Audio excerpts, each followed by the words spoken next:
Hello and thanks for checking out ChartGuys.com. We're proud to be one of the most successful technical analysis communities online, teaching you the skills to become a more confident, effective, and informed trader.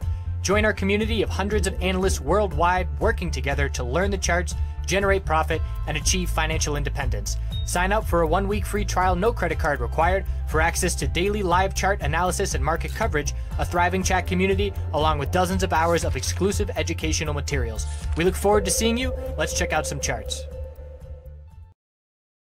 Hello everyone, hope you had a good week. Certainly a pretty fun week at the end of the day. It's certainly nice and easy when everything's always going up, but when we have both directions going, that provides opportunity in both directions, but it also provides a lot more volatility in terms of, buying and entering and shorter term time frame sales. So we'll go over the past 2 days just because that is when things got interested once we hit our temporary top and started consolidating. And we'll start with MJX. And one thing that I want to point out before I get into it is I was trading TWMJF, and I have been, which is the US ticker for WEED, and I've been trading that for months and months at this point. So the past 2 days has significantly shifted in how my orders are being filled. And I come from the penny stock world originally, and I know certainly that market makers fill orders wherever they want. And there is no law saying market makers have to fill your order instantly and at the best price. So what I have been experiencing when I'm normally used to my orders getting filled very quickly with very little lag time, I'm now sitting here for minutes and minutes with my orders unfilled. And it's not just due to an influx in volume, because we have seen significant volume, certainly not this high, but I have seen very high volume and played with this same way in the past, and it is significantly different. As far as position size goes, that wasn't the issue as I was trying everything. I was literally there entering limit sell orders. The bid and the ask for TWMJF would go 20 cents over my order, and it would sit there for minute after minute after minute. I would pull it, I would put a new order, I would try market order, I would split my order up into smaller positions. This was all taking place over about 10 minutes, both on Thursday and on Friday. It was worse on Friday. But just want to give a heads up to people, the US traders that are using this name, and it became clear to me that the market makers were delaying my order to fill their agenda, which was a bit of a benefit because in the end, they forced me to hold longer and the price did get higher. And I'm referring to the bounce on WEED initially, first thing in the morning. And they held me here. They wouldn't sell my order on the way up. Again, I did end up being more profitable because of that, but it was very clear that once we hit the top of this move, that is when they started filling those orders. So they waited until the top was hit, and then once they wanted the price to go back down again, that's when the sell orders started getting filled. So they were withholding my sell order for literally over 5 minutes while the price was ascending.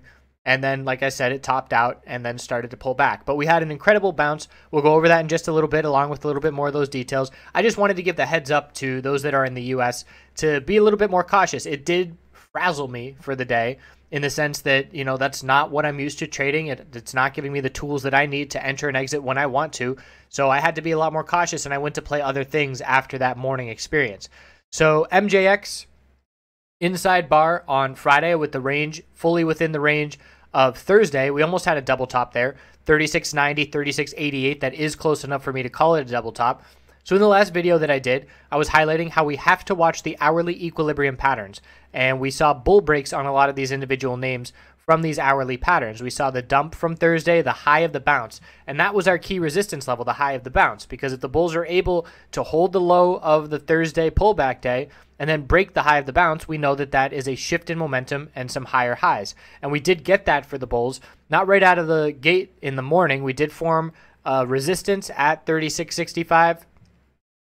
And then we formed a higher low, and then we ended the day at the high of the bounce. So we are looking back towards the all-time high. It was definitely a very impressive close for the bulls. Some names more bullish than others, which we will look at. But in terms of the ability to recover again and not see, further downside, it's very clear that there are a lot of people on the sidelines waiting to buy these dips. So there's plenty of opportunity in terms of these, 10 to 20% drops in such a short amount of time. But the bulls are coming out. So that is now a lesson that I've learned in terms of, okay, time to hold these trades a little bit longer when we're buying these dips. We've made some really nice dip buying entries both Thursday and Friday, almost as good as you can get. And I personally have left a little bit of money on the table just by not letting the bounces run a little bit longer. So a strategy for that would be getting in on a bounce and then setting your stop loss to break even and letting it run for the day. And if that if I had done that in the morning, that would have gave me more profit into the end of the day in the afternoon. So just recognizing little different strategies to tweak things and optimize the amount of profit that we're getting. But it was WEED stealing the show on this bounce. And I made my first entry on TWMJF. They did fill me right at the open, which was nice. I was watching the action and was doing it on the live stream, and at 1 minute and 16 seconds into the day is when my order filled. So that means I made the decision probably 1 minute and 10 seconds into the day, just in terms of wanting to buy. And the setup was, again, looking for the hourly equilibrium pattern, which means we look to form a higher low. So we had the all-time high, the low of the dump, the high of the bounce, and that is how we headed into Friday. We had our clear levels, and we were expecting an equilibrium tightening pattern. So when we had the gap, or not the gap down open, but a lower open down at these levels, I said, as I saw the bid in the ask pre-market, I said, okay, this is a potential bottom fishing play where we make an entry utilizing the support from the previous day, and we put our stop loss below that level, and we look for that higher low to form. So already having that game plan in my head allowed me to make the really quick decision 1 minute and 10 seconds into the day to say, okay, that's as far as the bears are going to take it. I'm starting to see the buying pressure come in, and I just did a market buy order down there and got a really good fill on TWMJF. And then from there, we saw a significant recovery, and the fact that we broke the high of the hourly chart to a higher high is beneficial to the bulls. It does give them a slight edge. So if the odds of this equilibrium pattern, let's say it's 55-45 favoring the bulls just because of the overall uptrend, instantly when you break that lower high, that then goes to, 70-30 to the bulls. And these are numbers I'm obviously just making up,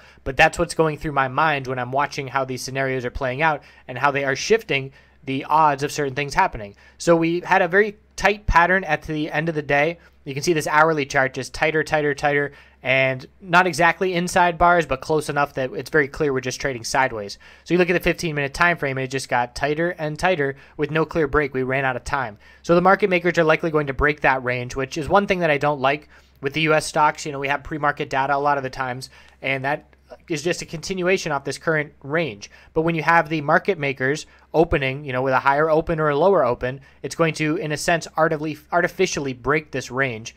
And we'll have to see where they decide to open it, because they have surprised us the last couple of days with lower opens when we have been so used to strength.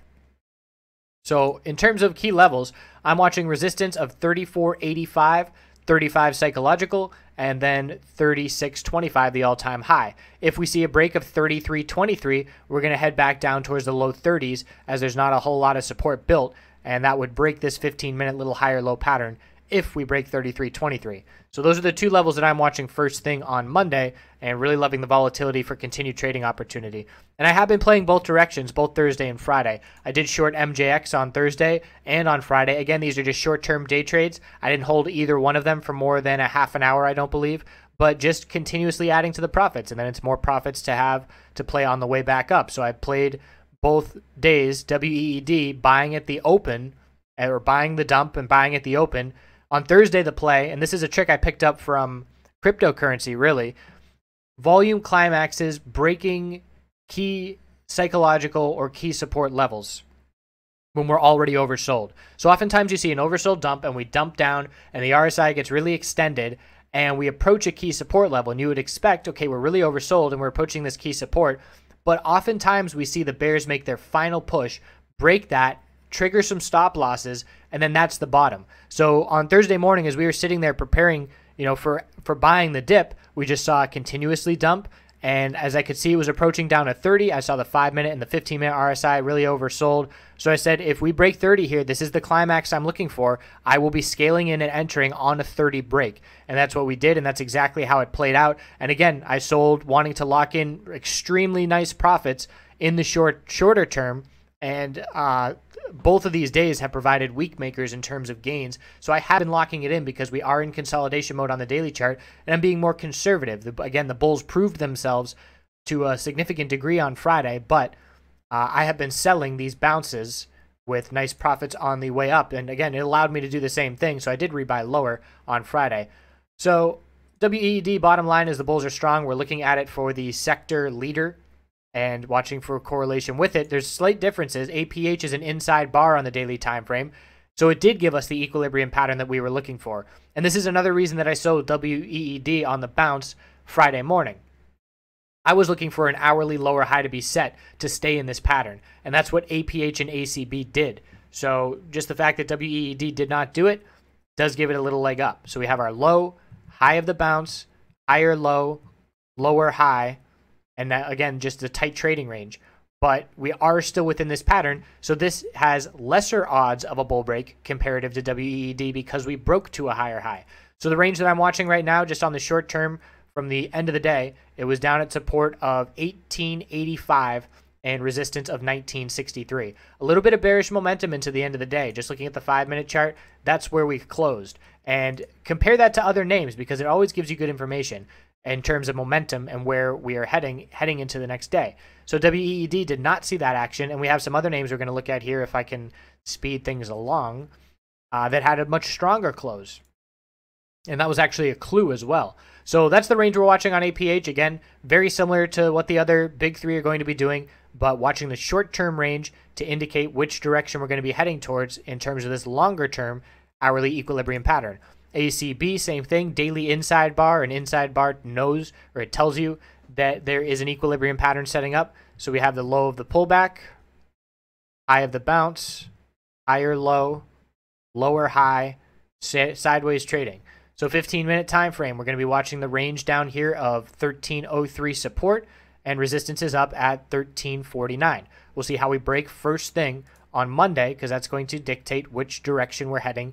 And just by looking at this chart, I would guess that we are likely to pull back and form a higher low, but again, that would not be taking into consideration the strength of the MJ sector. If you were just showing me this chart and you didn't tell me what it was, I would say we're likely to break down here and form a higher low and stay within this tightening pattern. So that's something I'd take into consideration, but again, I also hold less weight with that sentiment because of the sector overall.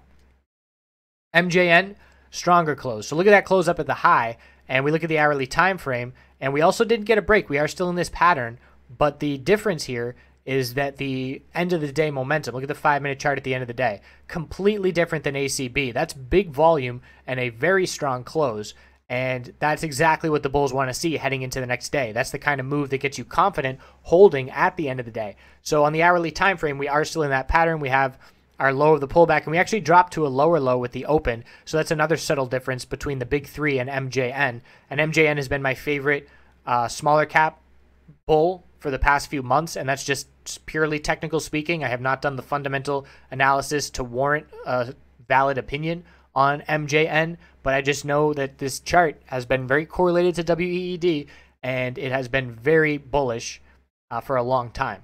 So here we are coming up on resistance. 1058 is resistance and support is 1018. It's a 40-cent range. That's the low of the end of the day consolidation.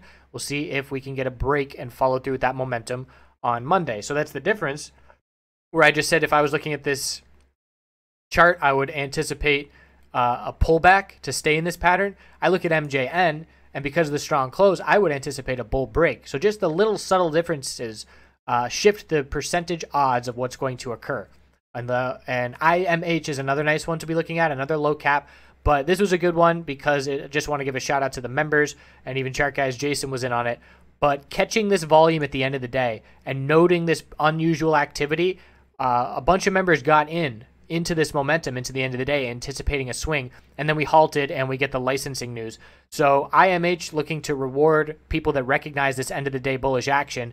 And not sure the exact timing of when the press release came out and when the volume started coming in. I'm sure there was some insider volume coming in, and then the press release came out and it just surged up. But it halted. It's looking good heading into next week. If we see a gap up open, we have to keep in mind we are pretty overbought in the shorter term conditions, but we are in significant bull mode here in Blue Sky Breakout. So with some news momentum, people are going to be really rewarded in terms of the strength that we see on Monday. So nice job recognizing that volume and keeping everybody aware of it, or letting everyone know. So a clear bull break on the daily time frame. On the hourly time frame, daily chart, big bull break. Look at that volume. How's that for convincing volume? And not looking at a climax because we closed up near the high of the day. And that news is only going to help short-term propel a bit further. IIPR, we were looking for an oversold bounce on the hourly time frame, and we were looking at the same scenario as WEED. The low of the day was the lower open. The bulls held support of 25.18, and we saw a significant 13+% bounce.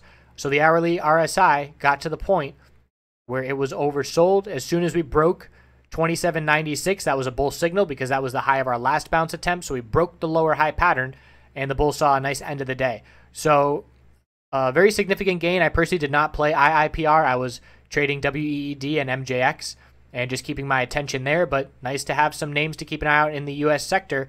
Definitely bad news settling in on the U.S. sector, but clearly it's not the end of the world, and we had a very solid bounce. I would anticipate a lower high to be set somewhere in the low $30 range and a daily equilibrium pattern to form due to all the volatility and volume.